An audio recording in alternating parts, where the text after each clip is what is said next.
Hi guys, welcome. This is a webinar about creative media and game technologies. I'm Johannes de Boer, lecturer and coordinator at our program. And my name is Taco van Loon, also lecturer and coordinating at Saxion here, CMGT. We're live here with you.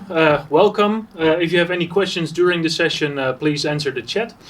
We'll tell you a bit about what the CMGT studies is. And perhaps, Johannes, you can tell me where CMGT originates from? Yeah, absolutely. So until a couple of years ago, we had a program in art and technology, a program in game design, and a program in game engineering.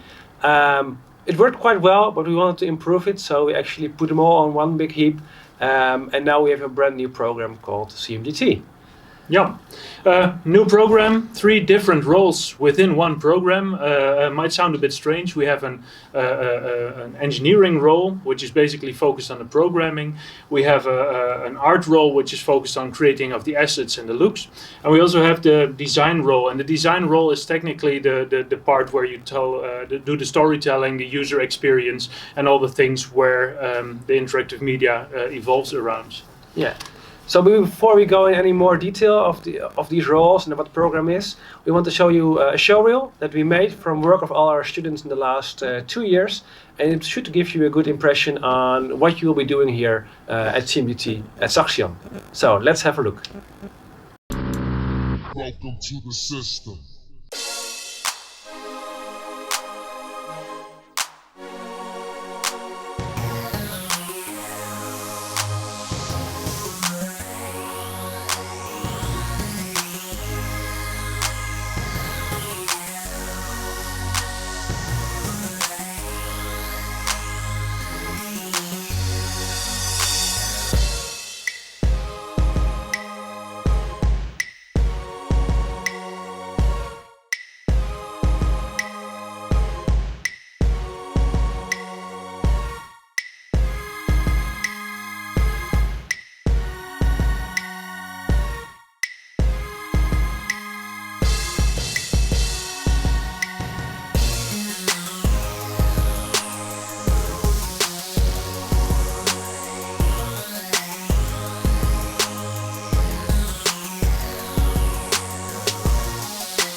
All right, welcome back. Well, I hope you enjoyed the showreel. I'm always very impressed by what our students are capable of doing. Well, technically, you can see a lot of different elements within this showreel, and I think it's nice to elaborate a bit more on the roles that are needed in order to create these kinds of products. Yeah. If you take a look at the designers, then you will see that there's a lot of storytelling involved, there's project management, there's user experience, user interface design, There is a lot of behaviorism, so psychology behind the products that we make, and those are all types of work that our designer students actually work on. So they do that in courses, but also in projects. The courses are often individually, but the projects are always together with students who do the engineer or the artist track. Now, maybe you can tell something about the artist track, because you're an artist yourself. Yep. I'm not. So. I'm teaching in 2D, 3D animation, all these kind of things. So the artist track, as Johannes mentioned, we all need the 3 blood groups together to create awesome products. The artist typically is involved in creating everything that is visually on the screen, and it doesn't matter whether you work for something like an Oculus or if you work for a mobile phone or just a computer screen. There's always characters involved, there's always environments involved, there's always a bit of a concept that needs to be worked out, but also things like animation, perhaps motion capture even, 3D, all the things that it takes in order to visualize that beautiful concept the designer made, and to visualize that and make a very engaging experience for the user eventually, because that's who you work for. Yeah. In order to get this all to work, so to implement all the visuals, all the graphics, all the audio, the sound, the storylines, we need the engineers to pull it off. So they're the ones who work quite often in Unity, with C#, C++.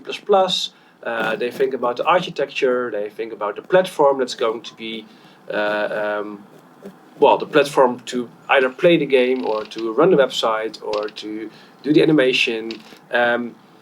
Get the logic down. Get the logic done, yeah. So there's a lot of math involved. There is architecture, networking. Yeah. The brains behind the student projects, so to say. So they're really the guys who can translate a concept into a working prototype or a working product in the end. So nothing gets done without the engineers, so to say. Absolutely not. And maybe that's good to mention. Our program is called Creative Media and Game Technologies. So it's not only about making cool games. It's also about making creative media products or using game engines for other scenarios and other products. Yeah. So for example, if you take a look at a TV broadcast where they have special effects in the studio, it's mainly done by game engines. So all the visualizations, they're not really there, they're not on a TV screen, they're live in the studio, done by a game engine. But also, we do a lot of projects with, for example, VR, AR. So it's not all about PlayStation, Xbox, it's also about these nice devices. But we also do board games. Yep. We do Kickstarter projects for nice products and services and games. So it's quite broad, actually. Yeah, and also the industry is going really fast in developments. This is already the 4th version of the Oculus, I think. And if you see how quickly this areas expand, it's for us a challenge to get everything up to the speed that they can work with these kind of elements. And if this is now it's the Oculus, but it might next year it might be something different. And we try to provide our student with as much possibilities in order to experiment with these kind of things and make some beautiful new things that nobody's ever seen before. I think it's a good time to take a look at the project Myron, because it kind of shows really what it's all about in order to embed these kind of things and embed all the 3 roles in a product. So this is a 3rd-year project, 20 weeks, 8 students, and they just made everything that you're going to be seeing right now. Yep.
Okay, guys, we're back.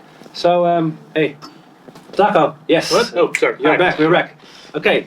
Hey, yeah, quite a cool game, right? 20 weeks exchange. You see a completely untethered experience in a soccer stadium. There is VR involved. There are backpacks, batteries. It's all without wires. So this is quite an immersive experience, as we would like to call it. And of course, this is completely an entertainment game. And that's nice, because that's where the big money is. But actually, it's not all we do. We do quite a lot more. So let's have a look at that. Maybe you can start with coming up with a project where we do more like serious gaming, or where we do more like educational. Yeah. So games? yeah, at the moment you see that there's a lot of demand for games for health purposes, or for world problems, trying to solve things throughout different possibilities. You see the new technology allows us to do that. We have project for the United Nations. We have project for healthcare, for kids to learn. A lot of different areas of operations where media can support technically what we're can support a good message. So therefore it's important not only to master the technique, but also it's important to make sure that what you're training, there is a VR application to train arachnophobia, so the fear for spiders, for example, and it can be done very well with VR. So you can see that the content which we're creating is very important.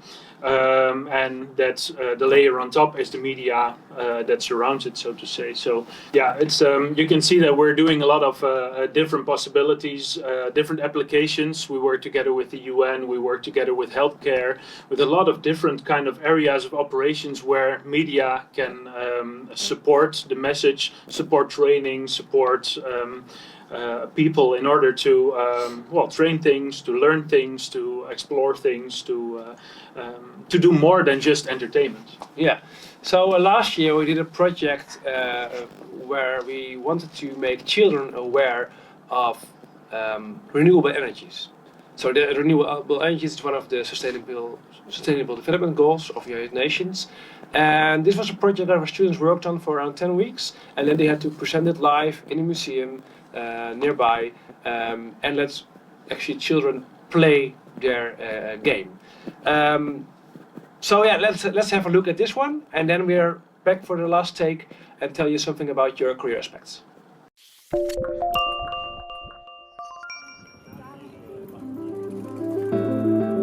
So we're making an educational game for kids to teach them about renewable energy and energy sources and how to be responsible with the environment. We want to present it in a fun way, obviously, because it's a game and it should be fun to play, but it should also deliver a message. But since kids don't really like learning in the first place, we try to make it as fun as an experience as possible and kind of slide in some messages there. We choose for hydro energy, there are multiple forms, of course, and we choose tidal energy. So to teach that to the kids, we built huge underwater turbines that are very impressive to see in VR, and kind of made kids interact with them, made them like fix them, and just to see how they work, what they're actually doing in a fun way. The ideas and the motives are to make kids more aware about the issues that we have in our current environment and in our countries. Our approach on this is to get kids more involved with using a pet. So the end goal of the game is to get the pet to be happy and to make sure that the environment is not polluted and that you don't waste a lot of energy. Basically, you have solar panels, and the solar panels, they generate energy, and the energy has to go to a battery. And the battery provides electricity to the whole system. And in the system you have to grow carrots, and then those carrots, you feed those carrots to the pet. Well, we had a lot of trouble with the kids actually, because it is so much different to develop for kids than for adults, because like kids are in a completely different mindset and they view things differently, and what we regard as easy and super understandable for everyone, kids struggle with that. So we have to keep that in mind when developing for kids, that we have to be very explicit and very like a bit simplistic and in the way we do things. Sometimes we went to the kids and they were like, oh, I like this, but they didn't really understand. So we have to make stuff more understandable, and that's a really hard thing to accomplish with kids. And that's part of the challenge, to get kids to understand what we're trying to convey. We're really lucky to have a team where we have a lot of different experiences and a lot of different specializations as well. So we have coders, of course, then we have more technical artists for the shader stuff and for gameplay stuff. Then we have some scripting people for gameplay. Then we have a lot of great artists for concept art, for the modeling, for the UV texturing. And all our skills come together really nicely to make an awesome product. First you need to, of course, to have the idea about what you need to accomplish, and then for how we did it, the programmers, they started working on something, and then after a few they came up to us and they were like, okay, can you guys work with this, is this compliant? And then we either said like, okay, this works perfectly, or we went back and like, okay, this needs some working on, or please give us the tools so we can adjust the lighting a little bit, or for example, or the colors, or all those type of things. At the end we have a feedback sheet when the kids play through the game, and it asks them, did you learn anything about renewable energy sources? Did you learn anything about how bad fossil energy is for the environment? And they all said, yeah, we learned so much, and we learned that the oceans are polluted and that this pollution is really bad for the fish, and we also learned that fossil fuels are bad, and we also learned, like, we met all the learning goals that we established previously, which is great success for us.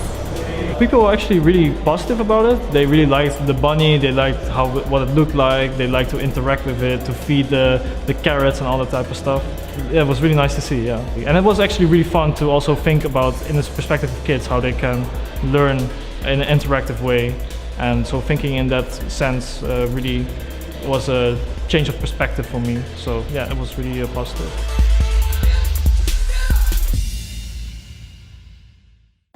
Welcome back. Career. A question we get asked quite a lot of times by students, but also by parents. What is my son or daughter going to do? Well, at this moment, the careers are very broad. It can be that we do not even know the jobs that are available within 4 years from now. By the moment you're graduated, perhaps there's new jobs. 4 years ago, there wasn't any headsets, any VR sets, and right now it's booming business. So there's a lot of different fields where you can operate. Yeah. So we have we assembled quite a lot of LinkedIn profiles for you. So you can have a look at them in our presentation or on the website. But we have students ending up as CG artists. We have students ending up as VR experts, as art directors, as project managers in design companies, but also students working in law agencies, commercial companies like real estate agents, or retail like supermarkets. It's very, very diverse. Of course, many students end up at either a gaming company or design company, but by far not all. What we can tell you about a little bit is about what our alumni are doing at this moment. So we made a small video for you with 3 of our alumni. I'm sorry it's in Dutch, but it's English subtitles, so let's have a look at that. Hoi, ik ben Stefan. En ik ben Chris. Ik ben Mike. En wij werken bij C4Real in Enschede. Bij C4Real maken we animatie- en filmproducties en interactieve applicaties.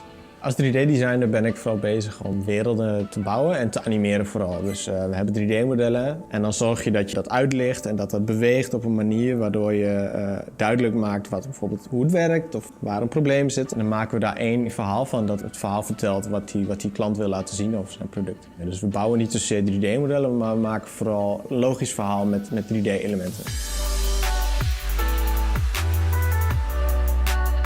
Als art director hou ik me bezig met de visuele styling van een project. En dat houdt in dat ik eigenlijk aan het begin van het hele proces zit en daar dus de inhoud en de stijl vastleg. En ook het doorvoeren van deze stijl gedurende het hele project door. Dat houdt dus in dat ik me bezig hou met het maken van storyboards en het maken van styleframes. Dus zowel inhoudelijk vastleggen als echt vastleggen de visuele dingen zoals typografie. Als motion designer hou ik me bezig met het communiceren van een bepaald idee of een boodschap. En die probeer ik te vertalen in bewegend beeld. En ik gebruik allerlei design- en animatieprincipes om dat goed te doen. En dit is After Effects. Hier werk ik eigenlijk grotendeels van mijn dag in. Hier gebeurt alle animatie en het designen. Waar ik er eigenlijk wel heel trots op ben, is dat ik toch met dingen die ik eigenlijk gewoon als hobby deed en op school, dat ik die nu voor klanten kan doen. Ik kon me 5 jaar geleden niet voorstellen dat we af en toe nu maken wat we maken. Dus ik denk dat het heel belangrijk is dat je dingen bijhoudt. Dus je kan wel een programma leren of een trucje, maar over 5 jaar is dat misschien wel heel anders. Dus ik ga niet leren hoe je op een knopje moet drukken en dat trucje herhalen, want over 5 jaar kan dat trucje niet meer, of bestaat het niet meer. Of het is geautomatiseerd, want dat is het grootste risico. Dus het belangrijkste is dat je nieuwe technieken leert, aanpast en dat je vooral creatief blijft en nieuwe dingen verzint. Want creativiteit, dat is toch wat lastiger te automatiseren dan gewoon puur standwerk.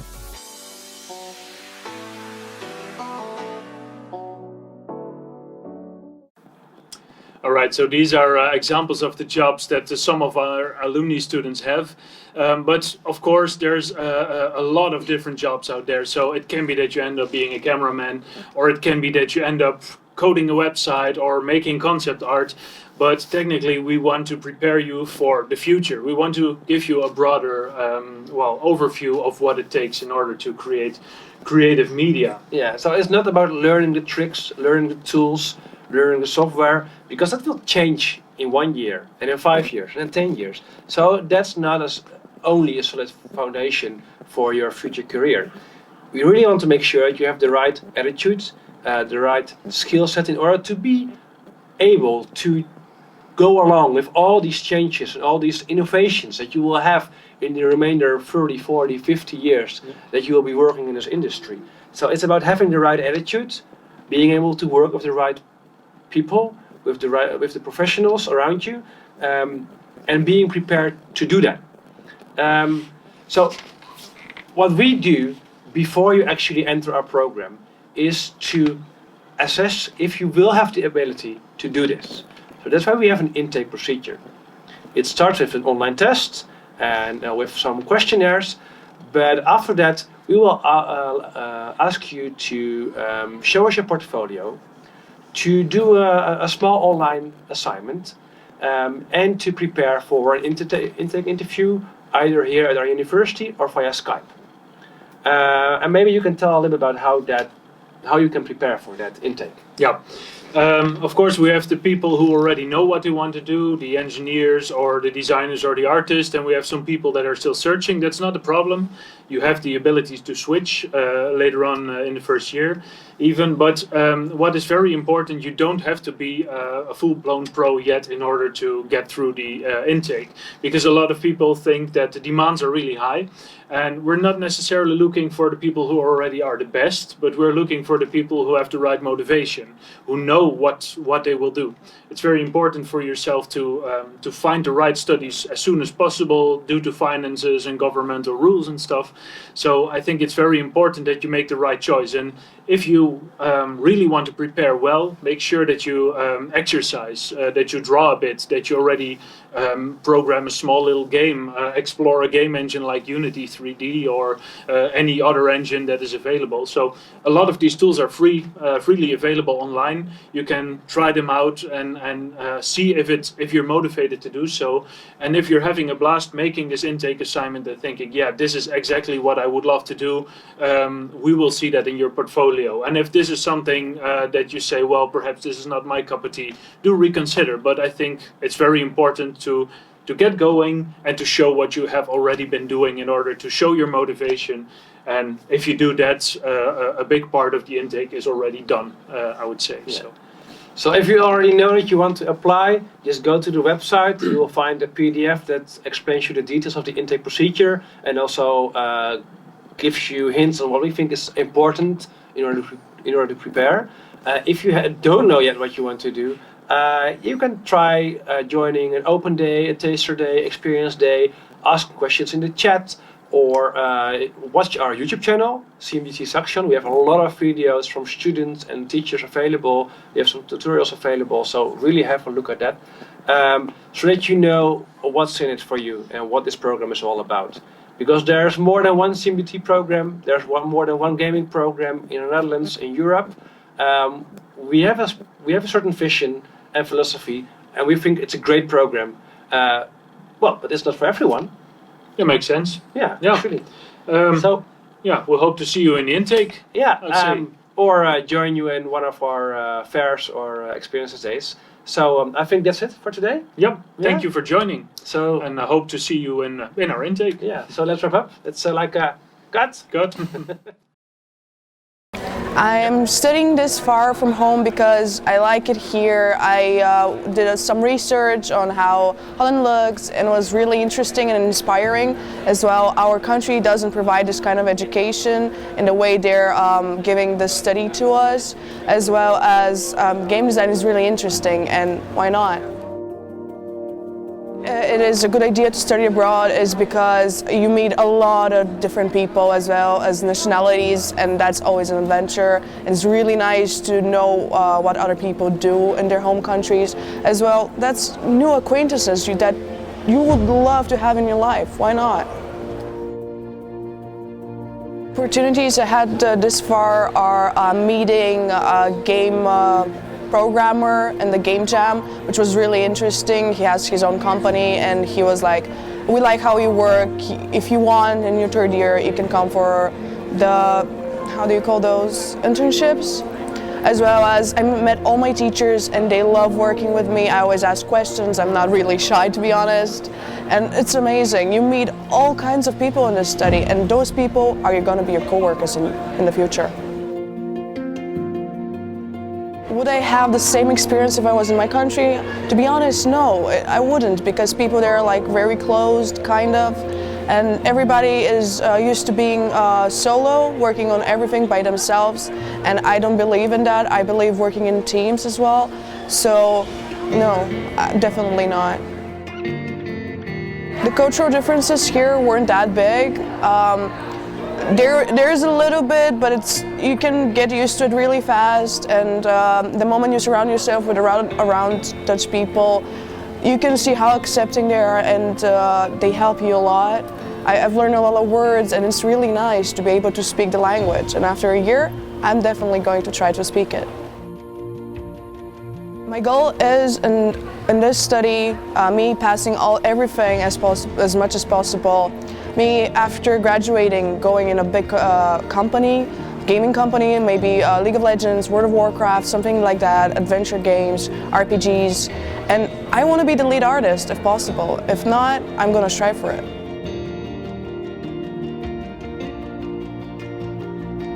The study is helping me to reach my goal really easily because they're giving us all the information that we need.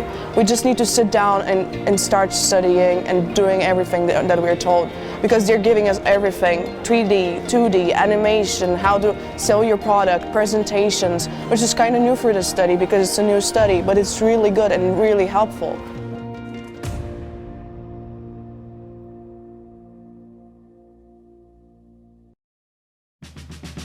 You're thinking about studying at Saxion? That leads to a lot of questions. Who could help you find answers better than our current students? On Into Saxion, you can ask your questions to more than 250 Saxion students.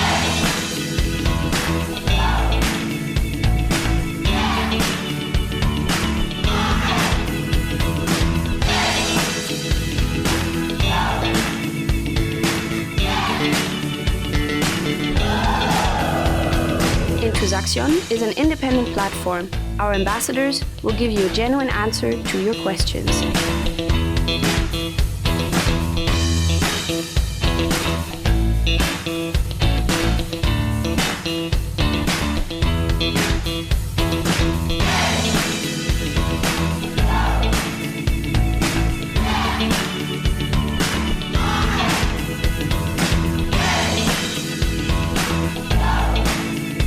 Watch videos from several programs to get a glimpse of what it's like to study at Saxion.